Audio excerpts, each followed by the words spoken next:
we'll talk about later. I think maybe the first thing for both of you to let us in on, and I think we have a sense based on the video, is maybe how this trip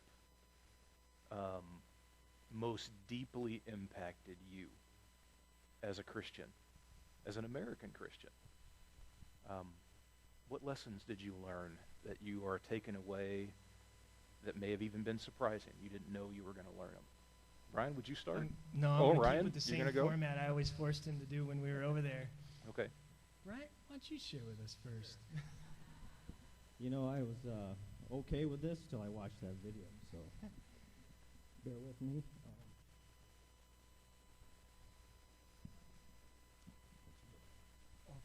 Okay. What was the question? I'm just kidding. The biggest moments, right? Or No, deepest takeaway, impact. Deepest Yeah, impact. deepest impact. Yeah, for what it's worth, I don't think I had any aha moments because I had been in communication, and Brian and I had been in communication, and as a church body, we've been in touch with them, some of you over Facebook, for 2.5, almost 3 years now. So it was almost like just finally, it was almost just like, oh, all right, I'm finally with my brothers and sisters over here. It makes sense to be able to fellowship and just have communion with them, and just it's just like family. So the deepest impact, I think, was maybe the surprise that it just was a natural fit, almost like it was meant to be, almost like God wanted that to happen. No, wait, he did. And we were just acting in obedience. I think what that means for me is in anything that we're doing, God usually puts things in our life that are undeniable. And when you know it, you know it. The step is the obedience step and just doing something about it. Where's God working in your life? Where's he working at RiverTree? Where is he working in our life? And just doing something about it. Just stepping in faith. And the rest, honestly, feels like a big relief. Because the hardest part was just the faith part at the beginning. Then once you're in it. Right. So I guess that was it, because I think that applies to a lot of things. Yeah, that's great. I guess over there, I noticed that God is in the center of all their lives. And everything they do and everything that they love is God. And everything is centered around God. I guess for me, when I went over there, I wasn't really sure what to expect. But I come to realize that God has not been in the center of my life. So I guess out of that, it just helped me realize that. That's great. All along, when we, before this trip, talked about what this was, we were very careful, the three of us and the others who were involved in the conversation, to not call it a missions trip. Because we don't want to define our relationship with the Barnabas Project Uganda as mere charity or as something that's very one-sided. Why don't you guys share a little bit about how we're trying to build a partnership with them and why it's so important to them and some of the things they even told you about their perspective on Americans and mission trips. Would you do that? Yeah. I think one of the things to really realize is what these trips and what our relationship with the BPU is not. And it's not an opportunity for one of us to go somewhere for a week or 2 weeks or whatever and give of ourselves and then come back and then maybe, we give a report and we say something like, wow, that was good. And that ended up being good for me for, maybe a month or something. And then you get filled with distractions when you get back to your normal life. And that was a good life experience. That's what it is not. Mm-hmm. This is a long-term relationship and partnership by simply opening our eyes and realizing that the family of God is much bigger than RiverTree. It's much bigger than Grand Rapids. And it's much bigger than the United States. It is something that is universal in its expression to every soul. And that is, it can touch everybody because it's Jesus who saved the world. And so that gospel it takes a different form, and it's realized in a different way. And like PC had preached in the past, you know, when we're talking about ourselves, we're lying to ourselves when we think we've got it all figured out about ourselves. We need others around us to help us become well-rounded. That's why we get married or we have relationships and friendships. It's the same thing with the family of God. We need our family. We need our family. I use that word need on purpose. Because we need it so we can see ourselves, say, oh, that's who I am in the family of God. This is where I fit in. Yeah. And so what it is not is a short-term mission trip as much as it is a partnership. And you know what I think is amazing? It's RiverTree's partnership. I think this is an amazing thing that our little faith community, we must be something to God because he's blessed us with a responsibility that I've never seen before in my life with any church like this, no matter how small we were. I took all your minutes. No, we're good. We're good. It's okay. Yeah, I mean, when I first become a Christian, I always thought of a mission trip is you go over there, you spend a week in a community, you slap some bricks up, throw some mud on it, you feel good about yourself, and you walk away. We didn't really want to do that. I mean, we wanted to, when Barnabas Project was first created 3-4 years ago, we really wanted to build everything on a sense of community. And when we went over there with the attitude of we're not just going over there, we're expanding the RiverTree community. And when we're over there, we saw that community, and you know, one of the reasons why we went over there is to try and figure out how we can bridge that gap. But in my opinion, I don't think we have to. I think it's already been bridged, just because we love God. So real quickly, on top of that, so let me, because this video kind of looked like a typical missions trip. So I had to just kind of give you guys clips of what we did. We showed up with no agenda. I can promise you that. We showed up and said, here we are. Because the whole idea, and so what we ended up having were like board meetings. No, we ended up planning meetings with the team over there. Those are what we had because we're looking beyond just this week that already happened. This is a plan, this is a partnership, if you can see what I mean by that. Right. And we'll talk about that in just a minute. I want you guys to go into a little more depth about something, it's one of the more atypical things that we're talking about right now, especially for American Christians who have seen lots of mission trips, heard lots of mission reports. They tend to think of places like Uganda and those rural, poor Christians out in that area.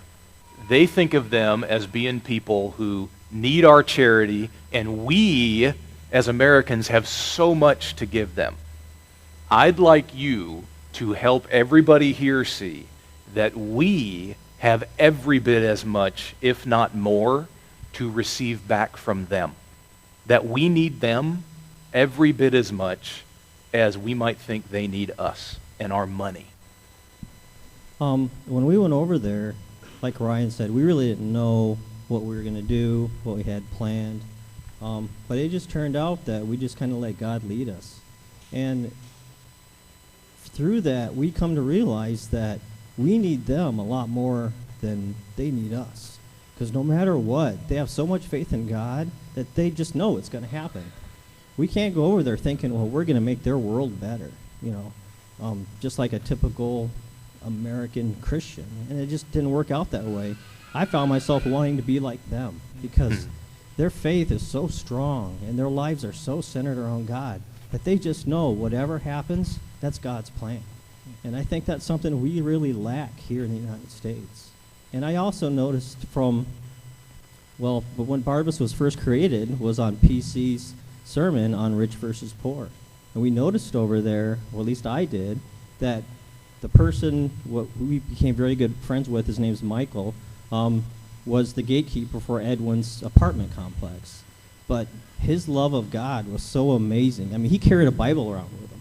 And every time he wasn't doing something, he was sitting down reading his Bible. From him up to one of Edwin's friends, who would we consider more upper class? Camilla. Her life is centered around God.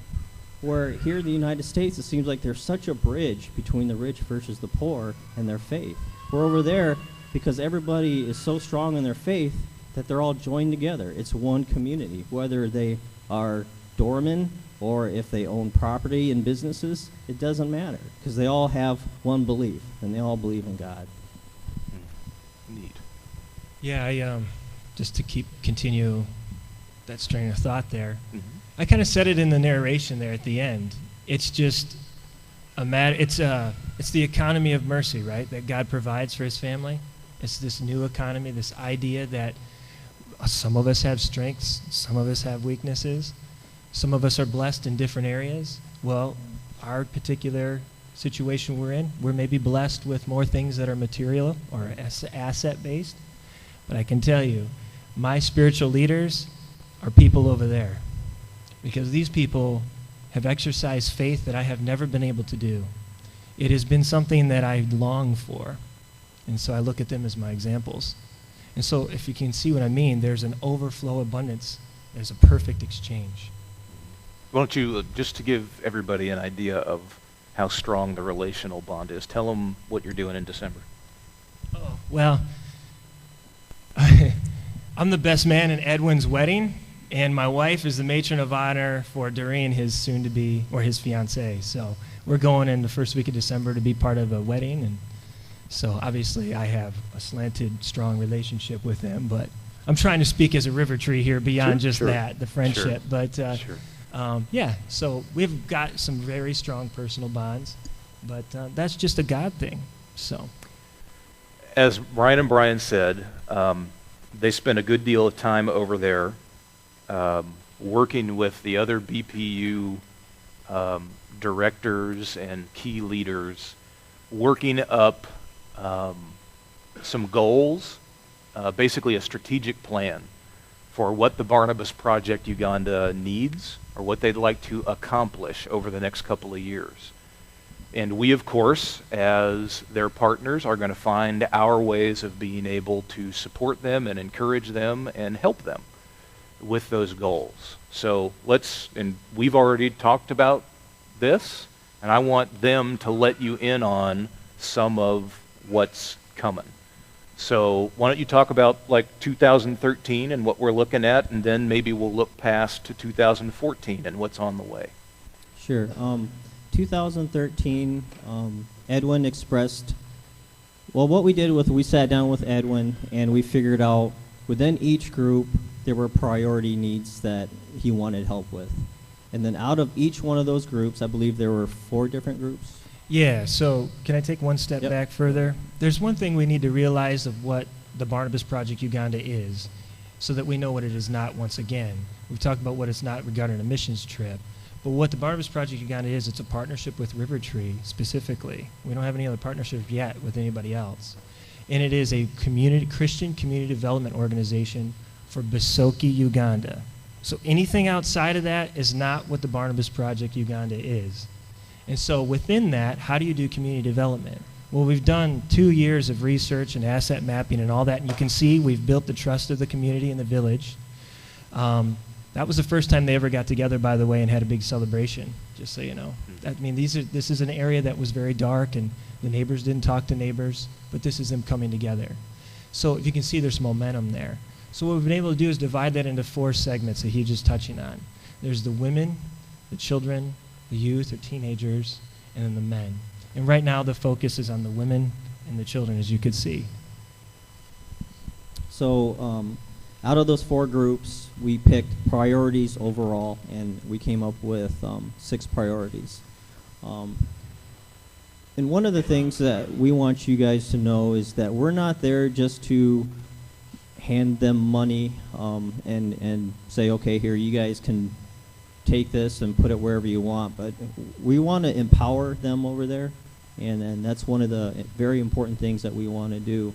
And one of that is to build and do things that would encourage the women and the children. And one of those projects is actually a pig farm. Now you think a pig farm. Well, if you think about it, what that does is that allows the women to raise pigs, and from those pigs that they raise, they will be able to have a source of income for their family and a source of income from the village. So Our top priority, we're hoping by November, is we're going to try and raise enough funds for them to get a pig farm. And that pig farm will basically start off with, I think, 30 pigs, which would be enough for 2 pigs per family in the women's group. And we're hoping within the 8 months they'll have piglets, and then from there they can keep 2, they can sell 2, they'll give 2 to the community, and 2 will go to Barnabas Project Uganda to help raise funds for other projects. That's basically for the one we want to focus on the soonest. The second one is, as you saw the schools, they're dirt floors, and every time it rains, the floors turn to mud. So one of the things that Edwin wanted to do, and we talked about, and we figured it's one of the priorities, is to build what he calls a veranda, which is a cement porch around the school to keep the water from going into the school and basically making mud puddles in there for the kids. And that's basically priority number 2. And I think those are one of the two things we're going to focus on in 2013. Just to give numbers, the pig farm is, we figured out with the building materials and buying the pigs. And give it to him in shillings first, because it sounds awesome. I don't know if I can remember. It's like 3 billion shillings. Well, it does sound like a lot, but in all reality, it's only $1,900. Yeah. So we believe that, or 3 billion shillings. Or 3 billion shillings. Let's have a shilling drive. I'm sorry. Pass that up. So we figure, 1,900. There's a couple things Ryan's going to talk to you about. We're going to do some fundraisers and try and raise that money. And I strongly believe, and God's put it in my heart, that it's entirely doable. And just think of what that brings to the community. And it's not us just giving them the money, but it's allowing them to provide for themselves. And we think that's very important. The veranda, I believe, was $1,600. Yeah, 1,200. 1,200. Yep. Which we also 2.5 billion shillings. which we also think is doable by the end of December. never gets All right, old so to me. before we move on to 2014, Ryan, why don't you tell them about the flyer that's on their chair today? Oh, okay, yeah, there's the Bowling for Barnabas flyer on your chair. Hey. One This of turned the out pretty many, nice, many. PC. You spare no expense. It's even laminated. All right, this is the Bowling for Barnabas. I don't know if you guys know this. We have an awesome RiverTreeer who actually owns a bowling alley. And so he's been so kind as to kind of let us use his place for, and so we've got this October 3rd. Everything's explained right here on your flyer. So this is our first little event to kind of raise some funds, and we have a minimum donation, but what you get out of it is 3 games of bowling, right? And shoe rental and all that. And we get together. It's on Sunday, October 13th after church. And he's got drinks and snacks you can have there. You can buy there and purchase. And this is going to go toward the pig farm. That's our Yes. first goal. Thanks. That's our first prioritized goal. This is part of how we're going to do that. Okay? Yeah. So we're just going to get together. That's kind of the first little fun thing. This was the advice of one of our steering team members, Tammy. And she was very kind to say, hey, you should put on an event. So, man, see, we got smart people. Look ahead for them now and tell them some of the stuff and we have less definitive plans about 2014, but we have some ideas about what's coming, right? 2014. You guys probably saw the drinking water. I think maybe we'll work on a well, maybe sometime towards the end. But here's the exciting part. We kind of bridge the gap and pave the way for a flood of RiverTreeers to come. Nobody said anything. I'm going to go. Nobody wants to come? Nobody wants to come? I'm with you, man. PC's coming. I'm I think we're going. going to get him going next year sometime in August. But Brian and I, maybe for the first couple trips, may host so that people get used to it. And we've kind of paved the way once again. And then we've figured out the accommodations, how to get there, and all this kind of stuff, and what to eat and what not to eat, and what not to bring back with you in form of. I'm not going to talk about that. And so anybody who finds this desire or prays about it or wants to be something that's very uniquely RiverTree, and how we do everything here, how we witness in our community here, will we extend that to the idea that we have that in Uganda? You can experience that there, and we're going to be setting up some trips for that. Yep. Two other things that will happen in 2014. Edwin is going to come here, Yes. and we're going to help him network and gain some partners. I am sure he will be here, and we will do this kind of thing with him so that you can interact with him more, and we can show him that we love him and invite him into our community every bit as much as they did for Ryan and Brian. The other thing that's coming in 2014 that we're working out the kinks on, we don't quite know the logistics, is we're going to do some sponsorships for the students who go to that school. How many was it? There's 106 currently enrolled. And how many will it? 150. 150 kids go to that school. And they need help providing materials for those kids. Well, we're going to work on how to do sponsorships for those kids that you can be involved with, your friends can be involved with, our church will be involved with. We're just kind of mapping out how that's going to happen. But all that is on the way. Now, we're going to spend some time later in the service praying about the Barnabas Project Uganda and other things like it in the life of our church. But I want to end by making sure that you thank Ryan and Brian for being your ambassadors and going over to Uganda and representing you so very well, as I think you've heard and seen this morning. Would you thank them?